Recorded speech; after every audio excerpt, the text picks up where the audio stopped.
आंवला नवमी को अक्षय नवमी के नाम से भी जाना जाता। इस दिन किया गया पुण्य कभी समाप्त नहीं होता। इसका पुण्य 7 जन्मों तक मिलता है। कार्तिक नवमी के शुक्ल पक्ष की नवमी तिथि 21 नवंबर 2023 को प्रातः 03:16 पर प्रारंभ हो रही है। साथ ही इसका समापन 22 नवंबर को रात्रि 1:09 पर होगा। ऐसे में आंवला नवमी बटा अक्षय नवमी 21 नवंबर मंगलवार के दिन मनाई जाएगी। अक्षय नवमी की पूजा विधि। उपासक को इस दिन ब्रह्मा मुहूर्त में उठकर नित्य कर्मों से निवृत्त होकर स्नान करना चाहिए। इसके बाद आंवले के पेड़ की पूजा करना चाहिए। पूजा करते समय आंवले के पेड़ को दूध चढ़ाना चाहिए। इसके अलावा भक्ति पूर्वक अनेक पुष्पों, रोली, वस्त्र, गंध, फल, तिलपिष्ट, अन्न, गोधूम, धूप तथा माला मंत्र आदि से आंवले के पेड़ की पूजा अर्चना करना चाहिए। इसके बाद आपको आंवले के पेड़ की परिक्रमा करना चाहिए। साथ ही दिया जलाना भी महत्वपूर्ण है। अंत में आपको पेड़ के नीचे बैठकर कथा सुनना या पढ़ना चाहिए। कथा समाप्ति के बाद भोग लगाकर प्रसादी वितरण करना चाहिए। इस व्रत को करने से व्यक्ति रोग, शोक, दुखों से मुक्त हो जाता है तथा सौभाग्य में वृद्धि होती है। अक्षय नवमी पूजा महत्व। पद्म पुराण के मुताबिक भगवान शिव ने कार्तिकेय को बताया था कि आंवले का पेड़ साक्षात विष्णु जी ही है। ये विष्णु प्रिय है और इसका ध्यान करने से ही गोदान के बराबर फल मिलता है।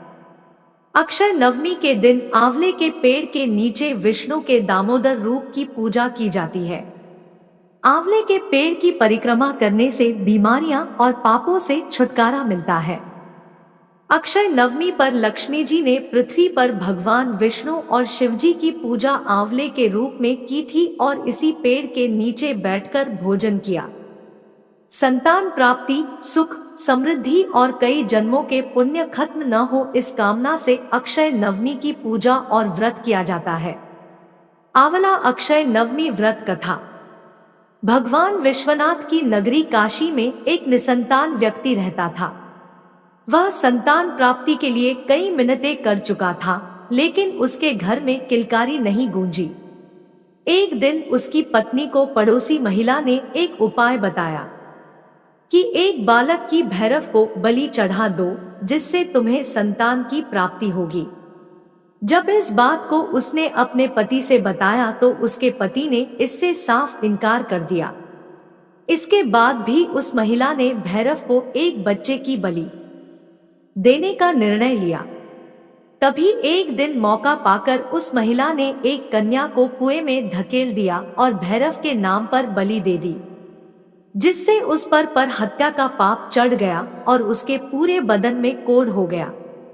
यह बात जब उसके पति को पता चली तो उसने अपनी पत्नी से कहा कि गौवध, ब्राह्मण वध और बाल वध करना अधर्म है, इसीलिए तुम्हारे शरीर में कोढ़ हो गया है।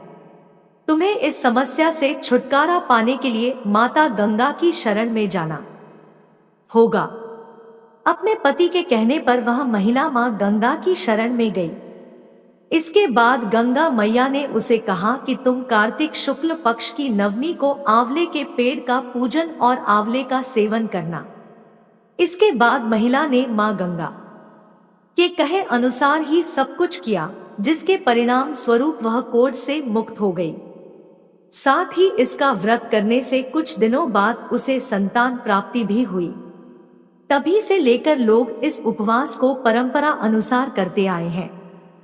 यही वजह भी है कि इसे आंवला नवमी के नाम से जाना जाता है।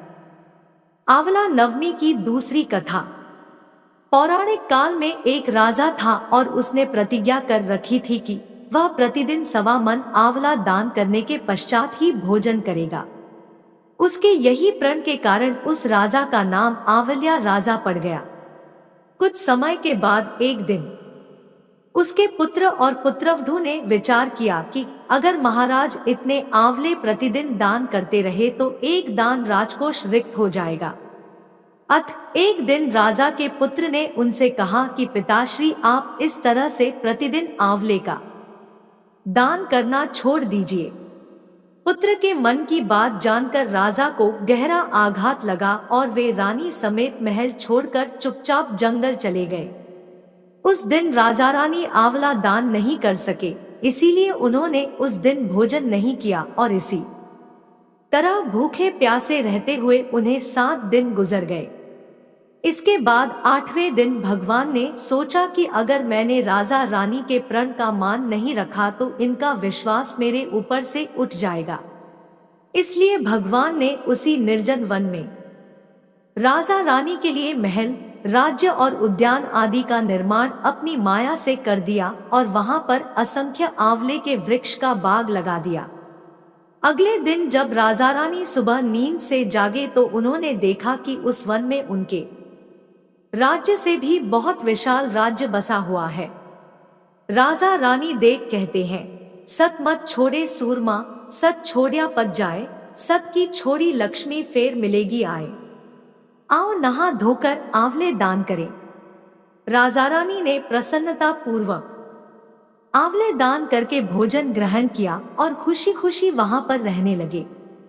वहीं आंवला देवता का अपमान करने व माता पिता से गलत व्यवहार करने के कारण उनके पुत्र और पुत्रवधू के बुरे दिन आ गए। उनका राज्य पर दुश्मनों ने आक्रमण कर दिया और उसे छीन लिया। वे दोनों दाने दाने को परेशान हो गए और काम ढूंढते ढूंढते अपने पिता के राज्य में आ गए। उनके हालात इतने बिगड़े हुए थे कि पिता ने उन्हें बिना पहचाने ही काम पर रख लिया। उनके पुत्र और पुत्रवधू भी नहीं सोच पाए कि उनके माता पिता अब भी इतने विशाल राज्य के राजा हैं और उन्होंने भी अपने माता पिता को नहीं पहचाना। एक दिन उनकी पुत्रवधू रानी के बाल गूंथ रही थी कि तभी उसे रानी की पीठ पर एक मस्सा दिखाई दिया और उसे यह सोचकर रोना आ गया कि ऐसा मस्सा मेरी सास की पीठ पर भी था, तथा हमने उन्हें आंवले दान करने से रोका था ताकि हमारा धन नष्ट ना हो जाए। आज ना जाने वे लोग कहाँ होंगे। यह सोचकर पुत्रवधू रोने लगी और उसके आंसू टपक कर रानी की पीठ पर गिरने लगे। इसके बाद रानी पलटकर देखी और उससे रोने का कारण पूछती है कि तू क्यों रो रही है। पुत्रवधू ने रानी को बताया कि जैसा आपकी पीठ मस्सा है वैसा ही मस्सा मेरी सास की पीठ पर भी था। मेरे सास और ससुर हमारे राज्य के राजा और रानी थे। वे प्रतिदिन 1.25 मन आंवला दान करते थे। एक दिन हमने उन्हें आंवले दान करने से रोक दिया था, इसलिए वे दोनों चुपचाप राज्य और राजमहल छोड़कर कहीं चले गए। ऐसा सुनते ही रानी ने अपने पुत्र और पुत्रवधू को पहचान लिया। सारा हाल पूछा और अपना बताया। उसने अपने बहुबेटे को समझाया कि दान करने से धन कम नहीं होता बल्कि बढ़ता है। बेटे भू भी अब सुख से राजा रानी के साथ रहने लगे। हे भगवान, जैसा राजा रानी का सत रखा वैसा सबका सत रखना। कहते सुनते सारे परिवार का सुख रखना।